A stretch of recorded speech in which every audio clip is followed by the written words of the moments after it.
Welcome back, student. This is our chapter number 1, Chemical Reactions and Equation from the class 10 CBSE board. And in that we will see that is our part number 6. Already part 5 we completed. In this part number 6 we see the following concepts, right? Balanced chemical equation. What is meant by balanced chemical equation? In that various steps we will see, right? And the following concepts detail we will discuss. Laws of conservation of mass we will discuss. Then heat and trial method we will discuss. What is meant by heat and a trial method, that and what are its steps, that we will discuss. As well as writing the symbols of the physical state की क्या writing किस तरीके से लिख सकते हैं वो हम देखेंगे। यहाँ पे हम देखेंगे जो केमिकल रिएक्शंस लिखते हैं वो रिएक्शन एक्सोथर्मिक कैसी है, एंडोथर्मिक रिएक्शंस कैसी है, what is meant by forward reaction, what is meant by backward reaction, and what is meant by reversible reaction. These whole concepts we will discuss in the part 6th, right? So dear student, our first point is 1.1.2, that is a balanced chemical equation, right? Now what is the first definitions of the balanced chemical equation? The process of making number of different elements. ये balanced chemical equation मतलब एक process है जो different number of elements है both the sides of the equation equal. ये क्या कर रही है, बैलेंस्ड केमिकल इक्वेशन रिएक्टेंट और प्रोडक्ट साइड में जो भी एलिमेंट्स हैं, डिफरेंट नंबर ऑफ एलिमेंट्स है, उनको इक्वल कर रही है। मतलब reactant is equal to product कर रही है, और इस स्टेप्स को हम बोल सकते हैं बैलेंस्ड केमिकल इक्वेशन। अब ये balance chemical equation we will do with the help of the hit and trial method. अब हीट एंड ट्रायल मेथड क्या है हम आगे चल के देखेंगे, right? So in the balanced chemical equation, balanced chemical किस तरीके से करते हैं हम? The coefficients before the formula, before the symbol और formula of the reactants and product. Reactant और प्रोडक्ट से पहले जो कोई भी नंबर है उसको हम कोएफिशिएंट बोलते हैं, वो इस तरीके से एडजस्ट करेंगे, adjusted in such a way that total number of atoms of each element on both the sides of the arrowhead becomes equal। मतलब जो भी रिएक्टेंट और प्रोडक्ट के साइड के जो कोएफिशिएंट्स हैं, जो रिएक्टेंट और प्रोडक्ट्स के पहले जो कोएफिशिएंट है, जो नंबर है, दोनों साइड के रिएक्टेंट और प्रोडक्ट के इस तरीके से हम अरेंज करेंगे कि वो दोनों नंबर इक्वल हो जाए, राइट? इस तरीके से इसका मतलब क्या हो जाएगा, mass neither be created nor be destroyed during the chemical reaction.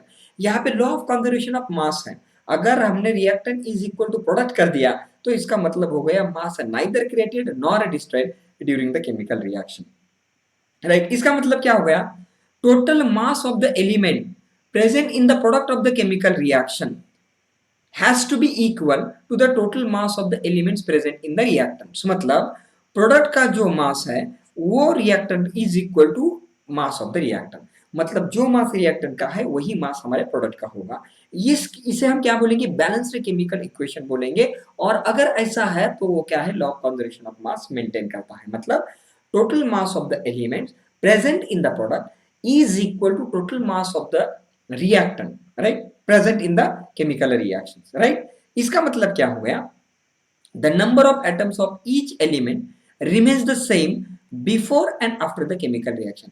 मतलब जो केमिकल रिएक्शन से पहले जो भी नंबर ऑफ एलिमेंट्स है और रिएक्शन केमिकल रिएक्शन होने के बाद जो भी नंबर्स हैं वो नंबर सेम रहने चाहिए। अगर ऐसा है तो वो बैलेंस्ड केमिकल इक्वेशन है, हम ऐसा कह सकते हैं। And hence we need to balance the skeletal equation. और ये before the chemical reaction and after the chemical reaction number of element same होने चाहिए, और इसीलिए हमको बैलेंस केमिकल इक्वेशन और स्केलेटल इक्वेशन बैलेंस करने की जरूरत हमको यहाँ पे है। इन ए शॉर्ट मैं क्या कह सकता हूँ, बैलेंस्ड केमिकल इक्वेशन मतलब क्या है, जो रिएक्टेंट, एक नंबर पॉइंट में क्या दिया है हमको, it is the process, balanced chemical equation it is the process to make number of reactant is equal to number of product and we will do with the help of this heat and trial method। अब ये करते समय जो coefficient है reactant और product से पहले जो कोएफिशिएंट नंबर है वो आप इस तरीके से एडजस्ट करो कि दोनों साइड के नंबर सेम होनी चाहिए, तो बैलेंस्ड केमिकल इक्वेशन हो गया। मतलब क्या हो गया, mass neither be created nor be destroyed during the chemical reaction, ऐसा हो गया। मतलब मास of the element before the chemical reaction and after the chemical reaction is same, और रिएक्टेंट का और प्रोडक्ट का क्या है आपका, सेम है, राइट?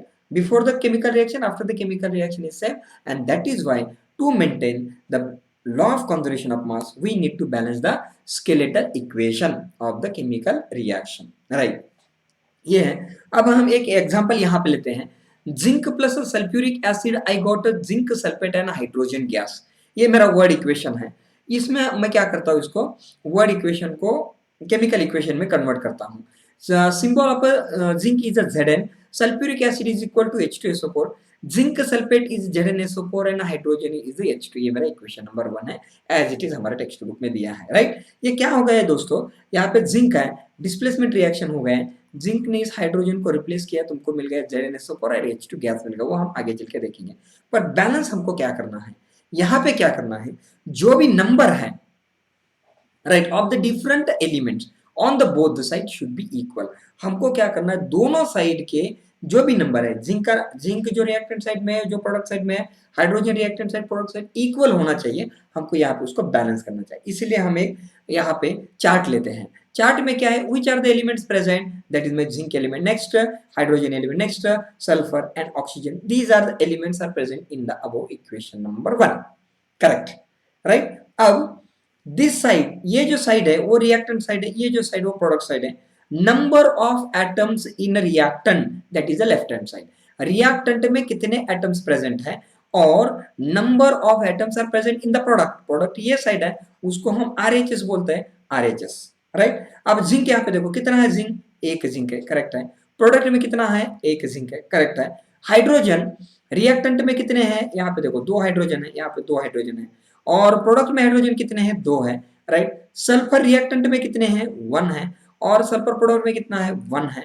ऑक्सीजन कितने हैं, 4, और प्रोडक्ट में 4, यहाँ पे 4 4। अगर आप देखोगे यहाँ पे left hand side is equal to your right hand side, right, left hand side is equal to your right hand side, मतलब reactant is equal to product, मतलब जो भी number of atoms of each element are the same on the both the side. अगर ऐसा है तो ये balanced chemical equation है, हम यहाँ पे कह सकते हैं। एक रिएक्शन मैंने दिया है और इस रिएक्शन को क्या है, जो नंबर ऑफ मतलब नंबर ऑफ एटम्स है रिएक्टेंट में और नंबर ऑफ एटम्स प्रोडक्ट में यहाँ पे सेम है, इसलिए ये बैलेंस्ड केमिकल इक्वेशन यहाँ पे है, राइट। अब हम एक इक्वेशन देखते हैं जो कि हमारे टेक्स्ट बुक में है। We hit and trial method, we will use this hit and trial method to balance the chemical equation. अब हम इसको कैसे यूज कर सकते हैं इस इक्वेशन में, यहाँ पे देखें, यहाँ पे देखो Fe plus H2O, you will get Fe3O4 and H2, equation number 1। अगर आप यहाँ के number of reactants and number of atoms in the reactant, number of atoms in the product यहाँ पे आप देखोगे तो ये अनबैलेंस्ड फॉर्म में है। ये मेरा स्केलेटल इक्वेशन है, इसको मुझे बैलेंस करना है। अब हम कैसे कर सकते हैं, we will use the hit and trial method for the 7 step we are using to balancing the chemical equation, right। step first, अब step first क्या है, मेरा step first ऐसा है, as it is equation लिख लो, और वो जो नंबर ऑफ जितने भी आपका जो भी है रिएक्टेंट हो प्रोडक्ट हो उसको क्या करो, फर्स्ट ड्रॉ अ बॉक्स। अब मैंने यहाँ पे इक्वेशन लिख लिया है Fe plus H2O, तो यहाँ पे मैंने क्या कर दिया, एक बॉक्स निकाला है, राइट। तो ये बॉक्स निकालो, ये मेरा मतलब क्या हो गया, फर्स्ट स्टेप हो गया। रिएक्शन एज इट इज लिख लो और उसको बॉक्स डालो, ये मेरा पहला स्टेप खत्म हो गया।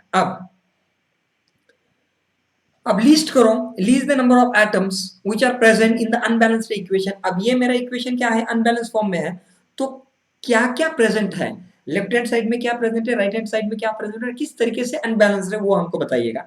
एलिमेंट्स कौन कौन से प्रेजेंट यहाँ पे, एक है Fe, दूसरा है हाइड्रोजन और तीसरा ऑक्सीजन, ये 3 एलिमेंट प्रेजेंट है, right. The number of atoms present in the reactant that is in the left hand side. अब Fe कितना है यहाँ पे, Fe कितना है यहाँ पे बताइए मुझे, एक Fe। हाइड्रोजन कितने हैं, 2 हाइड्रोजन है। ऑक्सीजन कितना है, 1 हाइड्रोजन एटम यहाँ पे प्रेजेंट है, राइट। अब नंबर ऑफ एटम्स प्रोडक्ट में कितने प्रेजेंट है, Fe कितने हैं, 3 प्रेजेंट है, that is your number of atoms present in the product, that is equal to RHS। Fe कितने हैं, 3 है। अब ऑक्सीजन कितने हैं, ऑक्सीजन यहाँ पे 4 है, और हाइड्रोजन कितने, 2 है। अगर आप देखोगे Fe 1 3, राइट, हाइड्रोजन 2 2 और ऑक्सीजन 1 और 4 प्रेजेंट है, मतलब ये क्या है, अनबैलेंस्ड फॉर्म में इक्वेशन है। ये आपका सेकंड स्टेप है कि क्या क्या अनबैलेंस फॉर्म में है ये हमको बताइए। पहला स्टेप क्या है, इक्वेशन लिख लो, बॉक्स ड्रॉ करो। दूसरा क्या है, number of reactants left hand side में और number of atoms in the product side right hand side में कितने वो लिख के लेना है हमको। अब थर्ड स्टेप हमको क्या करना है, थर्ड स्टेप हमको क्या करना है, जो भी मैक्सिमम नंबर ऑफ एटम्स है, ये जो रिएक्शन है एक नंबर में हम जो लिखे थे उसमें ज्यादा से ज्यादा नंबर कौन सा है वो हमको सेलेक्ट करना है, वेदर वो आपका रिएक्टेंट हो या तो आपका प्रोडक्ट हो, उसको आप सेलेक्ट करके लीजिएगा, right. Select the maximum number of atoms. अब यहाँ पे क्या है, एक प्रोडक्ट साइड में Fe3O4 है and the elements Fe and oxygen elements है। अगर आप देखोगे यहाँ पे Fe कितने हैं, 3 है, और ऑक्सीजन कितने हैं, 4 हैं। So 4 oxygen atoms are present at the right hand side and only 1 at the left hand side.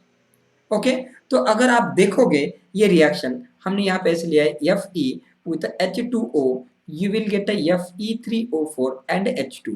अब आप देखोगे तो ऑक्सीजन यहाँ पे सबसे ज्यादा प्रेजेंट है, तो हम ऑक्सीजन को पहले बैलेंस करेंगे। जो सबसे ज्यादा वो रिएक्टेंट में हो या तो प्रोडक्ट में, कोई चिंता नहीं है, पहले जो ज्यादा है उसको लीजिएगा, राइट। सो यहाँ पे ऑक्सीजन मैंने लिया है and to balance the oxygen. अब हम ऑक्सीजन को कैसे बैलेंस करेंगे हम देखेंगे। क्या करना है हमको, maximum number of atom select करना है, चाहे वो रिएक्टेंट का रहे या तो प्रोडक्ट का रहे। तो मैंने यहाँ पे ऑक्सीजन एटम सेलेक्ट कर लिया है दोस्तों, राइट। अब क्या है मेरा रिएक्शन, क्या है यहाँ पे आप मुझे बताइएगा। मेरा रिएक्शन यहाँ पे ऐसा है Fe प्लस H2O, यहाँ पे मुझे क्या मिला है Fe3O4 एंड प्लस H2 ऐसा मिला है, राइट। अब atoms of oxygen initial, initial में क्या है एटम्स ऑफ ऑक्सीजन, तो in reactant left hand side में देखेंगे, इन प्रोडक्ट राइट हैंड साइड में हम देखेंगे, राइट। अब ऑक्सीजन एक है, 1 ऑक्सीजन इज प्रेजेंट, क्योंकि यहाँ पे एक ऑक्सीजन वाटर मॉलिक्यूल में प्रेजेंट है, राइट। अब प्रोडक्ट में ऑक्सीजन कितने हैं, 4 ऑक्सीजन प्रेजेंट है इन Fe3O4, करेक्ट है। अब टू बैलेंस, बैलेंस करने के लिए प्रोडक्ट में कितने 4 है और कम कहाँ पे है, तो यहाँ पे कम है, जितना कम है उतना मल्टीप्लाई करो, राइट। मतलब यहाँ पे 1 है, यहाँ पे क्या है 1 है, सो 4 आने के लिए, यहाँ पे 4 आने के लिए क्या करना चाहिए, 1 को मल्टीप्लाई करना चाहिए, सो 1 इज मल्टीप्लाइड बाई 4। तो बैलेंस करने के लिए 4 से हमको मल्टीप्लाई करना है, राइट। तो इक्वलाइज करने के लिए हमने इक्वलाइज करने के लिए उसको मल्टीप्लाई किया है, राइट, पर फॉर्मूला को अल्टर नहीं करना है, ये बात ध्यान में रखिएगा, ठीक है ना।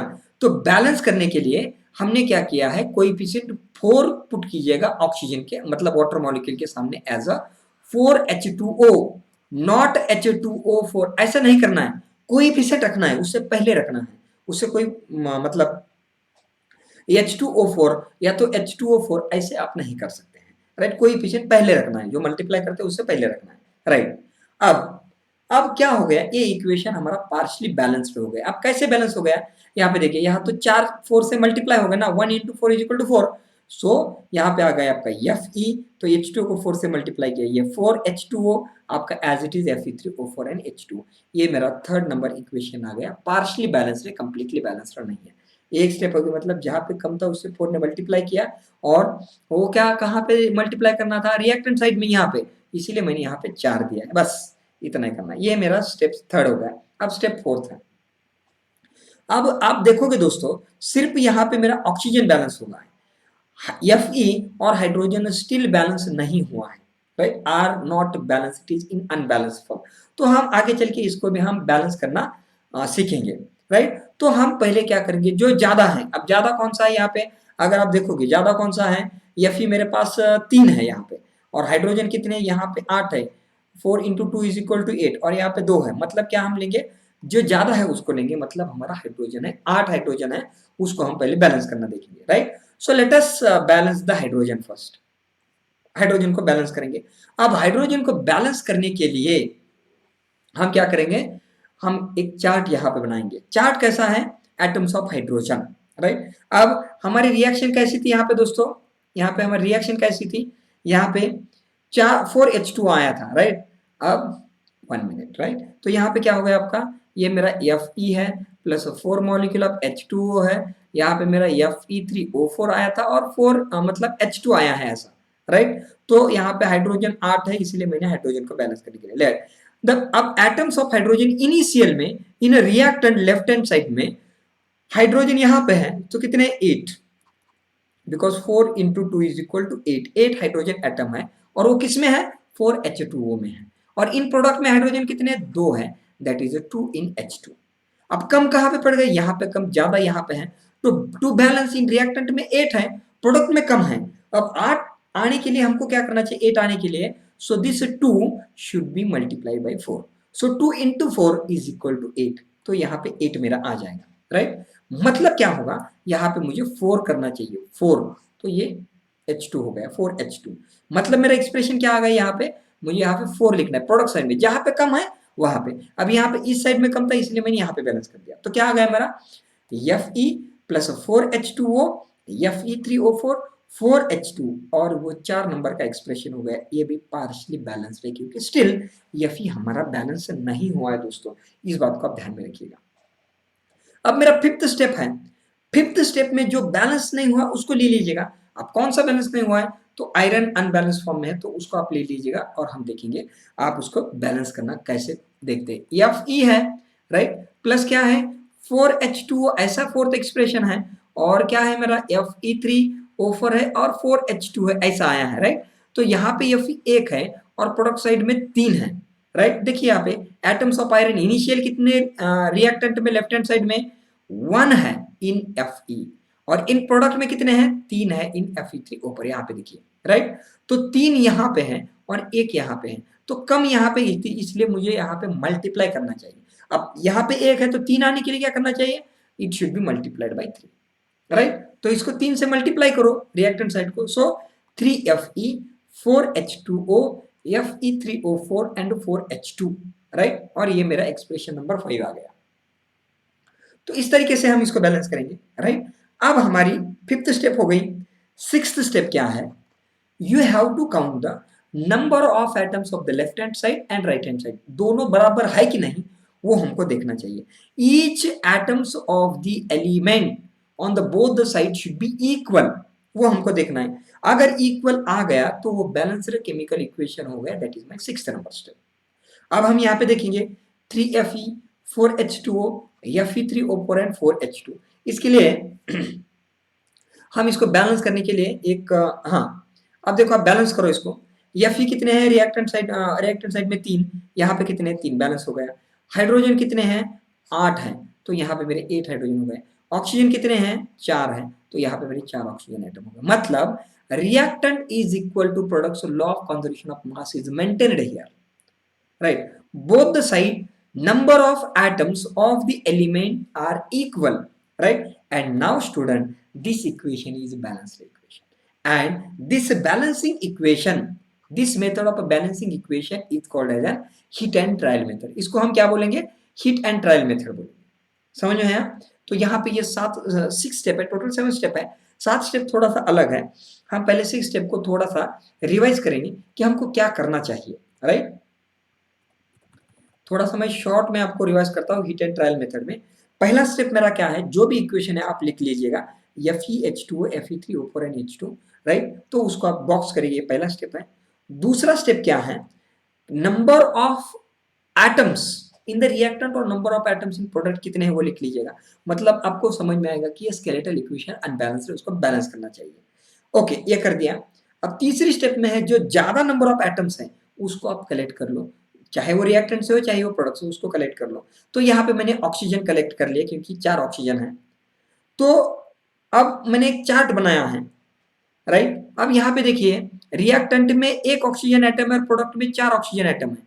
कम कहाँ पे है, रिएक्टेंट से, तो कितने से कम है, यहाँ पे 1 है, चाहिए कितने 4, सो 4 से मल्टीप्लाई कीजिएगा और कोएफिशिएंट लिखिएगा, मतलब जो फॉर्मूला उससे पहले आप उसको लिखिएगा। तो आपका एक्सप्रेशन क्या आएगा, Fe with a 4H2O, Fe3O4 and H2. This is also partially balanced equation. अब Fe और हाइड्रोजन अनबैलेंस है। अब हाइड्रोजन ज्यादा है 8, तो हाइड्रोजन को आप ले लीजिएगा।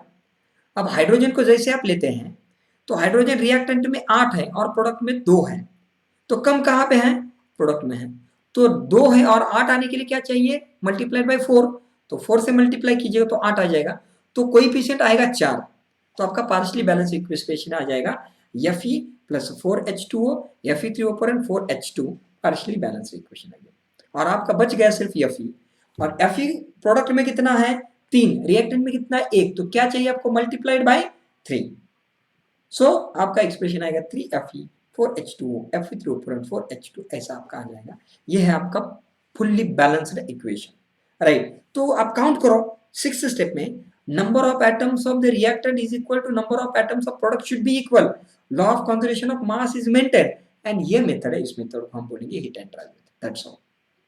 अब आगे चलो, आगे ऐसा है 7th नंबर स्टेप्स में, writing the symbols of the physical state. जो आपका रिएक्टेंट और प्रोडक्ट है उसका हमको फिजिकल स्टेट लिखना है कि वो आपका किस में प्रेजेंट है, सॉलिड में है, लिक्विड में, गैस में, एक्वियस में है, या किस में प्रेजेंट है, वो हमको देखना है।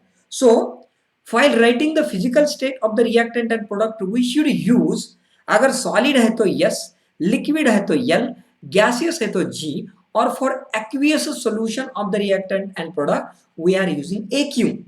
अब एक्वियस मतलब क्या है, अगर मान लो आप शुगर को एक्यू लिखते हो तो इसका मतलब है आपका जो भी रिएक्टेंट हो, जो भी प्रोडक्ट हो, पानी में डिसॉल्व है।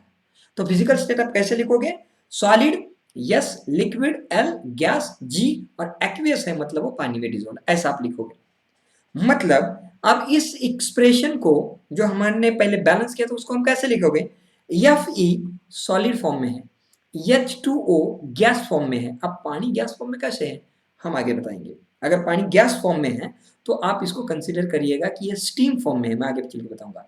अब Fe3O4 है, वो तो सॉलिड है, और हाइड्रोजन है वो तो गैसियस फॉर्म में यहाँ पे है।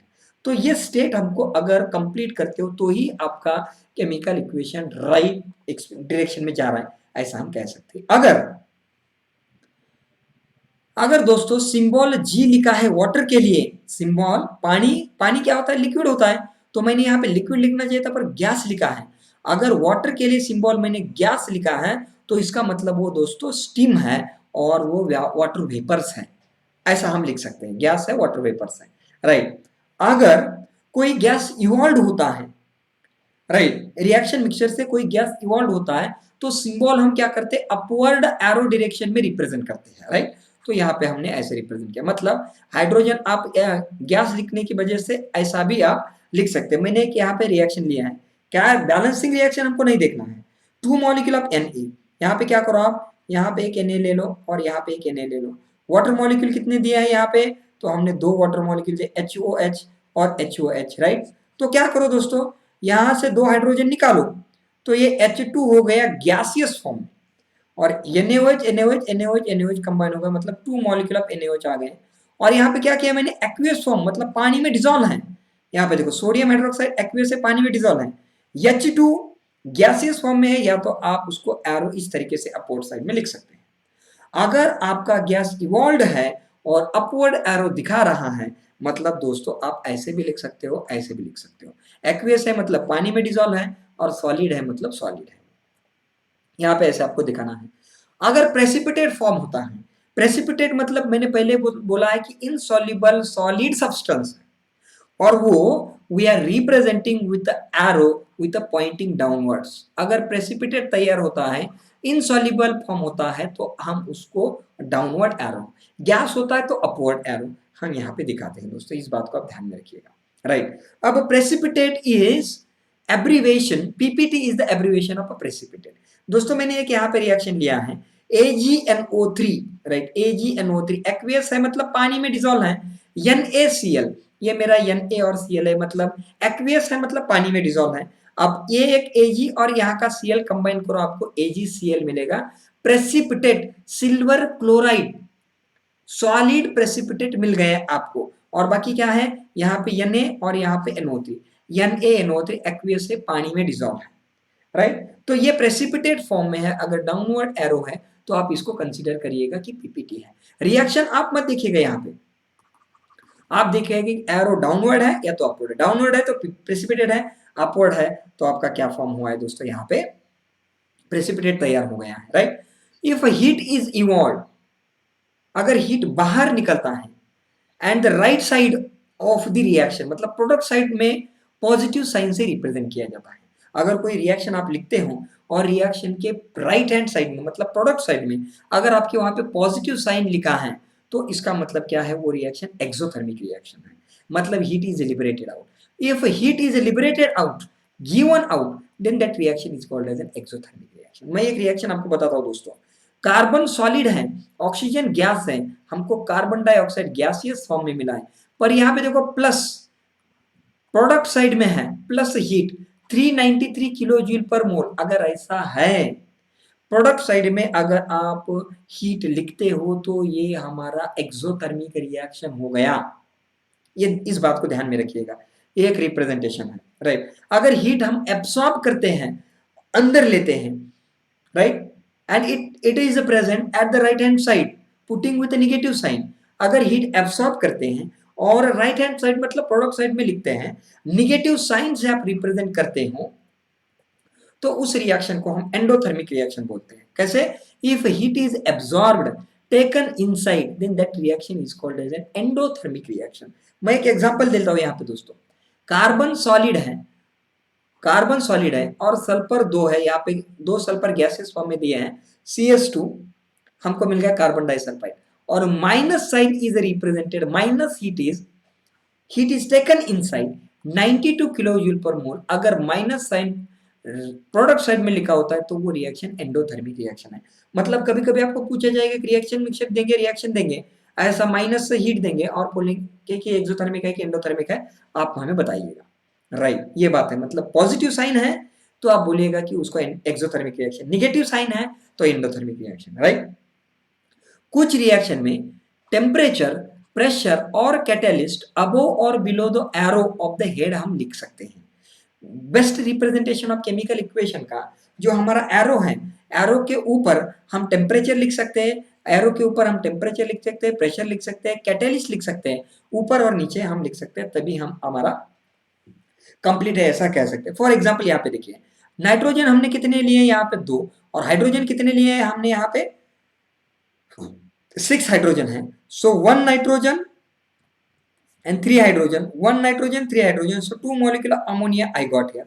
यहाँ पे वो ध्यान मत दीजिएगा, गैसियस स्टेट है, गैसियस स्टेट है, गैसियस स्टेट है, पर upper part of the arrow 200 atmospheric pressure और कैटेलिस्ट, या फिर कैटेलिस्ट मैंने लिखा है, मतलब टेम्परेचर, प्रेशर, कैटेलिस्ट आप ऊपर और नीचे एरो के लिख सकते हो। और एरो क्या कर रहा है आपके, सेपरेट कर रहा है रिएक्टेंट को और प्रोडक्ट को सेपरेट कर रहा है, राइट।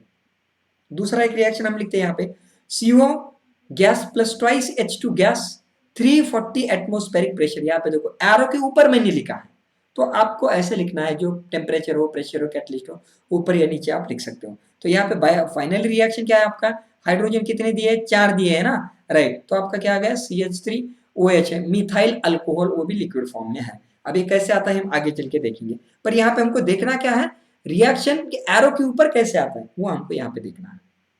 अब यहाँ पे देखो, ऑलरेडी मैंने एक रिएक्शन देखा है, 6 molecule of carbon dioxide, 6 molecule of water molecule अगर तैयार होते हैं, मतलब रिएक्ट होते हैं, तो हमको क्या मिलेगा, ग्लूकोज मिलेगा, C6 ग्लूकोज मिलेगा, C6H12O6 और 6 मॉलिक्यूल ऑफ ऑक्सीजन हमको मिलेंगे।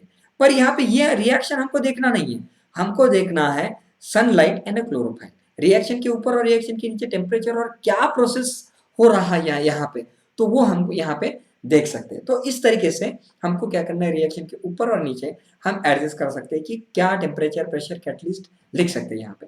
तो इस तरीके से हमने क्या किया है, रिएक्शन लिखा है, राइट। अब रिएक्शन 12 नंबर का पॉइंट है, रिएक्शन 2 प्रकार की होती है, right. Reaction, reactant changes the product into the forward reaction. आप समटाइम क्या होता है दोस्तों, यहाँ पे आप देख लीजिएगा, N2 प्लस थ्राइस H2 आपको 2 मॉलिक्यूल ऑफ अमोनिया मिल गया। अब ये फॉरवर्ड रिएक्शन है, राइट। पर कभी कभी product is converted into reactant is called as an backward reaction. अभी आपका ये अमोनिया है, अमोनिया आपको बैकवर्ड N2 और थ्राइस H2 में कन्वर्ट होगा, तो ये आपका बैकवर्ड रिएक्शन हो गया। मतलब अगर कुछ फॉरवर्ड रिएक्शन जाती है, प्रोडक्ट मिलता है, तो प्रोडक्ट अगेन रिएक्टेंट में कन्वर्ट होता है, तो उसको हम बैकवर्ड रिएक्शन बोलते हैं, राइट। तो ये 2 प्रकार के होते हैं, मतलब 2 बार, एक फॉरवर्ड हो गया, एक बैकवर्ड हो गया। तो इस रिएक्शन को हम रिवर्सिबल रिएक्शन बोलते हैं, राइट। और रिवर्सिबल रिएक्शन का सिंबल एक ऊपर ऐसा एरो और ऊपर एक नीचे ऐसा एरो, हम इसको रिवर्सिबल रिएक्शन कह सकते हैं। तो ये पूछ सकते हैं कि कौन सा रिवर्सिबल है, इरिवर्सिबल है, फॉरवर्ड क्या है, बैकवर्ड क्या है, पूछ सकते हैं, राइट। सो N2 gaseous state plus thrice H2 gaseous state, forward reaction आपको अमोनिया मिल गया एंड बैकवर्ड रिएक्शन अमोनिया से आपको N2 एंड थ्राइस H2 मिल गया। तो ये क्या है आपकी रिवर्सिबल रिएक्शन, और उसका रिप्रेजेंटेशन ऐसा है। 4 मार्क्स के लिए नीट में एक क्वेश्चन आया था कि रिवर्सिबल रिएक्शन कौन सी है और कौन सा एरो रिवर्सिबल रिएक्शन का रिप्रेजेंट यहाँ पे हो रहा है, इस तरीके से हम यहाँ पे देख सकते हैं। तो इन शॉर्ट वे कि फिजिकल स्टेट किस तरीके से रिप्रेजेंट हम कर सकते हैं, यहाँ पे हम उसको देख सकते हैं। Writing the symbol with the physical state, मतलब आपका रिएक्टेंट और प्रोडक्ट किस स्टेट में है, solid S, liquid L, gaseous G, aqueous मतलब रिएक्टेंट हो प्रोडक्ट हो पानी में डिजॉल्व होना चाहिए। तो आप लिख लो यहाँ पे 3Fe solid, 4H2O gaseous state, Fe3O4 solid, 4H2 gaseous state में है। अगर आपका पानी गैस में रिप्रेजेंट किया है, इसका मतलब हम स्टीम यूज किए हैं और स्टीम वाटर वेपर है, तो इसलिए गैस रिप्रेजेंट किया है, राइट। अगर कुछ रिएक्शन में ऐसा है गैस लिखा है, गैस इज इवॉल्व, तो अपवर्ड एरो रिप्रेजेंट किया जाएगा, राइट। यहाँ पे देखो H2 अपवर्ड एरो से रिप्रेजेंट किया है, राइट। तो अगर मतलब ऊपर एरो है तो मतलब गैस इवॉल्व आउट हुआ, ऐसा हम कह सकते हैं। अगर प्रेसिपिटेट फॉर्म हुआ है, डाउनवर्ड रिएक्शन है, राइट। यहाँ पे मैंने क्या किया, AgCl का प्रेसिपिटेट डाउनवर्ड एरो है, तो प्रेसिपिटेट सॉलिड फॉर्म तैयार हुआ, ऐसा हम बोल सकते हैं। अगर प्रोडक्ट साइड में पॉजिटिव साइन है और हीट इवॉल्व आउट है, तो उसको हम एक्सोथर्मिक रिएक्शन बोलेंगे। कैसे, यहाँ पे देखो CO प्लस O2, CO2 मिल गए plus heat 393 kilo joule per मोल एक्सोथर्मिक, मतलब प्रोडक्ट साइड में अगर हम पॉजिटिव साइन लिखते हैं तो मेरा एक्सोथर्मिक रिएक्शन हो गया, और प्रोडक्ट साइड में अगर निगेटिव साइन लिखते हैं तो हमारा वो एंडोथर्मिक रिएक्शन हो गया। टेम्परेचर प्रेशर कैटलिस्ट ऊपर और नीचे हमको यहाँ पे लिखना है, ये हमने यहाँ पे देखा है इस तीनों रिएक्शन में। और कुछ रिएक्शन बोथ डायरेक्शन में फॉलो होती है। रिएक्टेंट अगर प्रोडक्ट तैयार करता है तो फॉरवर्ड होता है, प्रोडक्ट अगर रिएक्टेंट करता है तो बैकवर्ड रिएक्शन होती है। यहाँ पे देखो N2 और थ्राइस-H2 अमोनिया मिल गया फॉरवर्ड, और अमोनिया से N2H2 मिल गया बैकवर्ड, मतलब ये रिवर्सिबल रिएक्शन है, और रिवर्सिबल रिएक्शन को हम ऐसे रिप्रेजेंट कर सकते हैं, राइट। तो ये एक अपवर्ड और बैकवर्ड रिएक्शन हम यहाँ पर रिप्रेजेंट कर सकते हैं, राइट। दोस्तों अभी तक चैनल को सब्सक्राइब नहीं किया तो सब्सक्राइब कर लीजिएगा, लाइक कीजिएगा, शेयर कीजिएगा, कमेंट कीजिएगा, और अगर कुछ अच्छे सुझाव है तो हमारे पास जरूर पहुंचाइएगा। अब यहाँ पे हमारा पार्ट नंबर 6 यहाँ पे हमने कंप्लीट किया, how to balance the chemical equation, right. Very detail हमने किया है। अब इसके ऊपर किस तरीके से क्वेश्चन फाइनल एग्जाम में आए हुए हैं ये हम देखेंगे। Thank you very much.